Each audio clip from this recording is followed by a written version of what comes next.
ನಾನು ಹಿಂದೂ.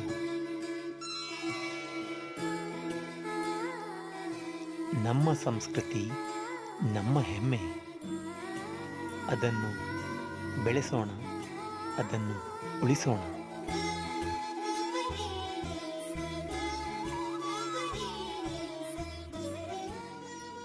ಮಕ್ಕಳಿಗೆಲ್ಲ ನನ್ನ ನಮಸ್ಕಾರ. ನನ್ನ ಹೆಸರು ಮನೋಜ್ ಶಾಸ್ತ್ರಿ ಅಂತ, ನಿಮ್ಮ ಮನೋಜ್ ಅಂಕಲ್. ಓಕೆ, ನಾನು ಈ ಚಾನಲ್ನಲ್ಲಿ ನಿಮಗೆ ಅರ್ಥ ಆಗೋ ಥರ, ಅಂದರೆ ಚಿಕ್ಕ ಮಕ್ಕಳಿಗೆ ಅರ್ಥ ಆಗೋ ಥರ ಶ್ಲೋಕಗಳನ್ನು ಮತ್ತು ಅದರ ಅರ್ಥಗಳನ್ನು ಹೇಳ್ಕೊಡ್ತೀನಂತೆ. ಓಕೆ, ನೀವು ಅದನ್ನು ಕಲ್ತ್ಕೊಂಡು ಹೋಗಬೇಕು. ಏನಾದರೂ ನಿಮಗೆ ಅರ್ಥ ಆಗಲಿಲ್ಲ ಅಂತಂದರೆ ಕಮೆಂಟ್ನಲ್ಲಿ ನನಗೆ ಯಾವ ಥರದ ಶ್ಲೋಕ ಎಲ್ಲಿ ಅರ್ಥ ಆಗಿಲ್ಲ ಅಂತ ಕೇಳ್ಕೊಳ್ಳಿ, ನಾನು ಅದಕ್ಕೆ ಉತ್ತರ ಕೊಡ್ತೀನಿ. ಸೊ ಮೊದಲನೇದಾಗಿ ನಾವು ಶುರು ಮಾಡಬೇಕಾಗಿರೋದು ಗಣೇಶನ್ನ ಅಲ್ವಾ. ನಾವು ಗಣೇಶನ್ ತಾನೇ ನೆನೆಸೋದು ಮೊದಲು ಯಾವುದೇ ಕೆಲಸ ಮಾಡೋಕ್ಕಿಂತ ಮುಂಚೆ. ಸೊ ಶುರು ಮಾಡೋಣ. ಹಾಗಾದರೆ,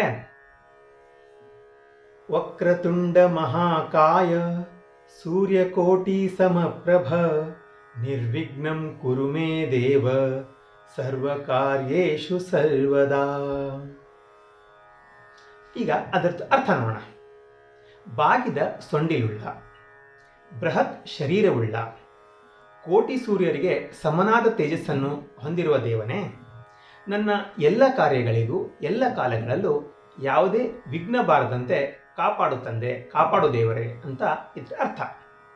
ಓಕೆ, ಸೊ ಈಗ ಇದರದ್ದು ವಿವರಣೆಯನ್ನು ಬಿಡಿ ಬಿಡಿಯಾಗಿ ನೋಡೋಣ. ವಕ್ರತುಂಡ ಅಂದ್ರೇನು? ಬಾಗಿದ ಸೊಂಡಿಲು. ಈಗ ಈ ಥರ ಸೊಂಡಿ ಇರುತ್ತೆ ತಾನೇ ದೇವರಿಗೆ. ಇಲ್ಲಿ ನೋಡಿ, ಸೊಂಡಿ ತಾನೇ ದೇವರಿಗೆ, ಬಾಗಿದ ಸೊಂಡಿಲು. ಮಹಾಕಾಯ ಅಂತಂದರೆ ಬೃಹತ್ ಶರೀರ, ಅಂದರೆ ದೊಡ್ಡ ಹೊಟ್ಟೆ, ದೊಡ್ಡ ದೊಡ್ಡ ಕಿವಿಗಳು. ಹೇಗಿದೆ ದೇವರಿಗೆ? ದೊಡ್ಡ ದೊಡ್ಡ ಕಿವಿ ಇದೆ ತಾನೆ.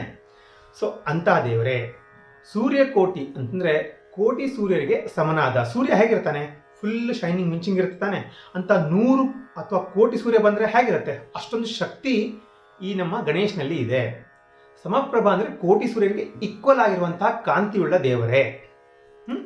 ನಿರ್ವಿಘ್ನಂ ಕುರುಮೇ ದೇವ ಅಂತಂದರೆ ಅಡ್ಡಿ ಬಾರದೇ ಇರೋ ಹಾಗೆ ಮಾಡು, ಯಾವುದೇ ಥರದ ಪ್ರಾಬ್ಲಮ್ ಆಗಬಾರ್ದು. ದೇವ ಅಂತಂದರೆ ದೇವನೇ.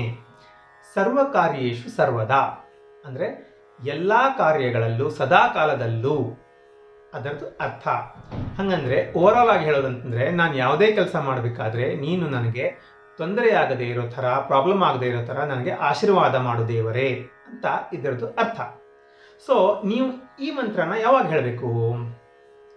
ಮೇಲೆ ಹೇಳಿರೋ ಹಾಗೆ ನೀವು ಯಾವುದೇ ಕೆಲಸ ಶುರು ಮಾಡಬೇಕಾದ್ರೆ, ಅಥವಾ ನೀವು ಅಭ್ಯಾಸ ಮಾಡೋಕ್ಕಿಂತ ಮುಂಚೆ, ನೀವು ಪರೀಕ್ಷೆಗೆ ಹೋಗೋಕ್ಕಿಂತ ಮುಂಚೆ ನೀವು ಈ ಸ್ತೋತ್ರವನ್ನು ಪಠಿಸಿ ಹೋದ್ರಿ ಅಂತಂದರೆ ನಿಮಗೆ ಯಾವುದೇ ಥರದ ಪ್ರಾಬ್ಲಮ್ಸು, ಅಡ್ಡಿ, ಆತಂಕ ಏನೂ ಬರೋದಿಲ್ಲ ಅಲ್ವಾ? ಹೇಳ್ತಿರ್ತಾನೆ. ನಿಮಗೆ ಈ ಶ್ಲೋಕ ಮತ್ತು ಅದರ ಅರ್ಥ ಎಲ್ಲ ತಿಳಿತಲ್ವಾ? ಹಾಗಿದ್ರೆ ಈ ನಿಮ್ಮ ವಿಡಿಯೋವನ್ನು ಲೈಕ್ ಮಾಡಿ, ನಿಮ್ಮ ಫ್ರೆಂಡ್ಸಿಗೆ, ನಿಮ್ಮ ತಂದೆ ತಾಯಿಗಳಿಗೆ, ನಿಮ್ಮ ಗುರುಗಳಿಗೆ ಎಲ್ರಿಗೂ ಈ ವಿಡಿಯೋನ ಶೇರ್ ಮಾಡಿ, ಮತ್ತು ನನ್ನ ಚಾನಲ್ಗೆ ಸಬ್ಸ್ಕ್ರೈಬ್ ಮಾಡಿ.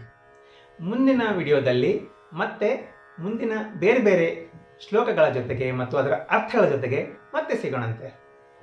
ಓಕೆನಾ? ಅಲ್ಲಿವರೆಗೂ ಹರಿ ಓಂ.